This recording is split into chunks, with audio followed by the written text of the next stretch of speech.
Hello दोस्तों, स्वागत है आपका नुक्ताचीन पर। मेरा नाम है शुभम उपाध्याय। हमारी मिडिल क्लास जिंदगियों की कई छोटी छोटी बातों को जिस खूबसूरती के साथ गुल्लक का हर सीजन पर्दे पर उकेर रहा है, ये अपने आप में अद्भुत है। गुल्लक के किस्सों में हम सबकी जिंदगियों के किस्से मौजूद हैं। ये विशेषता इस प्यारी और आत्मीय सीरीज को बहुत बहुत खास बना देती है। हाल ही में रिलीज हुआ 5 एपिसोड का गुल्लक 3 भी इन विशेषताओं पर खरा उतरता है और कुछ और प्यारे मुलायम अलहदा सीधे दिल में उतरने वाले नॉस्टैल्जिया की रजाई में लपेटे हुए किस्से हमारी नजर करता है।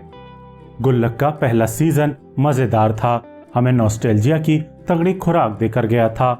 दूसरा सीजन बेहतरीन था, लोटपोट करने के साथ साथ गजब का भावुक भी कर गया था और उसके आखिरी एपिसोड की इमोशनल तीव्रता के स्तर तक खुद गुल्लक का दोबारा पहुंचना लगभग असंभव था।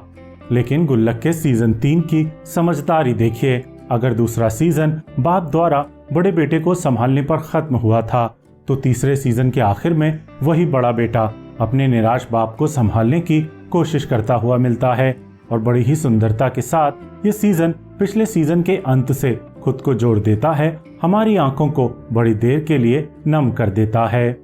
इस बार भी एकदम प्रवीणता के साथ ही सीजन 3 भी हमें कई कई जगह हंसा हंसा कर लोटपोट करता है। अपने पारिवारिक किस्सों में हमारे पारिवारिक किस्सों के अक्स दिखाता है और उतना ही इमोशनल भी करता है जितना आम मध्यम वर्गीय जिंदगियों के संघर्ष हम लोगों को करते आए हैं। कुछ किस्से कभी कभी कहानियों से ज्यादा दिल छूते हैं। ये बात एक बार फिर गुल्लक 3 साबित कर जाता है। गुल्लक के सीजन की भी सबसे बड़ी खासियत है इसकी वो पैनी नजर जिससे वो हमारे समाज और मध्यम वर्गीय परिवारों को देखती है और उनके सच को ही आत्मीय अंदाज में पर्दे पर रचती है। कलाकंद नाम की मिठाई हो या सत्यनारायण की कथा हो, उल्टी पड़ी चप्पल हो या सरकारी नौकरी में मिला LTA हो, तितलियों की सुंदरता पर मोहित होने वाले लड़के पर मैथ साइंस थोपना हो या शादी के कार्ड पर सपरिवार न लिखा होने पर खड़ा होने वाला बवाल हो। इस सीरीज में शामिल हुए किस्सों से हम सब परिचित हैं। कुछ हमारे साथ घटे हैं, कुछ हमारे आस पड़ोस में, लेकिन शायद ही कोई ऐसा किस्सा हो जो हमारे लिए अजनबी हो। ये रिलेटेबिलिटी, ये कनेक्टी है जो इस सीरीज से हमें तीसरे सीजन तक में जोड़े रखता है। और मेरी नजर में सीरीज की इस खासियत के जिम्मेदार हैं लेखक दुर्गेश सिंह, जिन्होंने गुल्लक का सीजन 2 और 3 दोनों लिखे हैं और ये उनकी ही कलम का जादू है जो उम्दा अभिनय की टेक लेकर अभिव्यक्त होता है।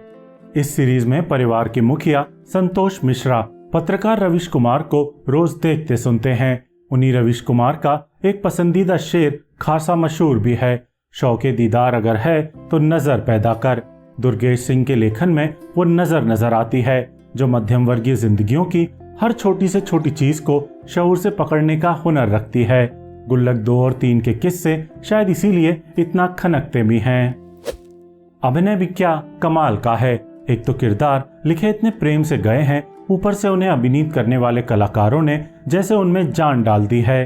संतोष मिश्रा के रोल में जमील खान इतना खूबसूरत अभिनय 3 सीजन से करते आ रहे हैं कि शायद हर दर्शक उन्हें देखते हुए यही सोचता होगा कि मेरे पिता को भी ऐसा ही होना चाहिए। शांति मिश्रा के रोल में गीतांजलि कुलकर्णी एक बार फिर छा जाती हैं, लेकिन इस बार उनके किरदार को उतना महत्व नहीं मिलता जितना पहले के 2 सीजन में मिला था। सिर्फ एपिसोड 1 और एपिसोड 3 में ही उनके मन की बात हम तक पहुंचती है और ये कमी थोड़ा दुख तो देती ही है। छोटे लड़के अमन मिश्रा के रोल में हर्ष मायर क्या गजब का काम करते हैं, इतना एफर्टलेस कि लगता ही नहीं कि एक्टिंग कर रहे हों। उन्हें लाखों सलाम। वैसे उनके किरदार के बहाने गुल्लक का इस सीजन हमारे हिंदुस्तान की उस सबसे बड़ी आपदा पर भी बात करता है जिन्हें मध्यम वर्गीय माँ बाप आपदा विपदा मानने से ही इनकार कर देते हैं। हर पैदा हुए बच्चे को इंजीनियर और डॉक्टर बनने पर मजबूर किया जाना। आप भी अगर इस आपदा से गुजरे हों तो कमेंट सेक्शन में अपना दुख बांट सकते हैं। खैर, मिश्रा परिवार के बड़े बेटे के रोल में अन्नू मिश्रा एक बार फिर सयाना अभिनय करते हैं। इस बार उनका किरदार थोड़ा और परिपक्व होता है और उस परिपक्वता को यह अभिनेता बेहतरीन तरीके से साधता है। माना कि संवाद अदायगी का उनका तरीका मिर्जापुर के अली फजल जैसा है, लेकिन उनकी वृहद रेंज और इमोशंस व्यक्त करने का हुनर इस कमी को आसानी से नजरअंदाज करवा देता है। बाकी सुनीता राजवर भी पुनः बढ़िया अभिनय करती हैं। हालांकि सीजन 2 जितनी जोरदार कॉमेडी इस बार उनके हिस्से नहीं आई है, लेकिन ये सोचकर ही अच्छा लगता है कि दशकों से अभिनय कर रही इस अभिनेत्री को आज हर कोई उनके इस रोल के लिए जान रहा है। गुल्लक और सूत्रधार की आवाज में शिवांकित सिंह परिहार एक बार फिर जचते तो हैं, लेकिन कई बार उनका वॉइस ओवर लच्छेदार भाषा का उपयोग कुछ ज्यादा ही करता है और ऐसे में बात का मर्म वो असर पैदा नहीं कर पाता जैसे पहले के 2 सीजन में हर काम की बात ने किया था। बाकी इस सीरीज का टाइटल ट्रैक तो आज भी इतना हसीन और सुंदर है कि 3 साल बाद भी हजारों बार और सुना जा सकता है। ये बात भी एकदम सही है कि अब तीसरा सीजन खत्म होते होते इस सीरीज का परिवेश और किस्से रिपीटेटिव होने के खतरों के करीब आने लगे हैं। इस सीजन में भी कई ऐसी जगह हैं जो आसान रास्ता अपनाकर सिनेमाई क्लीशे हमारी नजर करती हैं, जैसे कि जिस तरह संतोष मिश्रा की नौकरी बचती है वो बेहद सतही स्टोरी टेलिंग है। इसलिए चौथे सीजन में इस सीरीज को राइटिंग के स्तर पर और ज्यादा काम करना होगा ताकि दोहराव से वो खुद को बचा सके। मेरी तरफ से गुल्लक के एक और प्यारे और बेहतरीन सीजन 3 को 3.5 जगमगाते स्टार। इसे जरूर देखिएगा, हंसिएगा, मुस्कुराइएगा और अगर मन करे तो थोड़ा रो भी लीजिएगा। अगर गुल्लक के तीनों सीजन की तुलना करें तो दूसरा सीजन सर्वश्रेष्ठ मालूम होता है और उम्मीद है आने वाला चौथा सीजन उस दूसरे से भी बेहतर साबित होगा।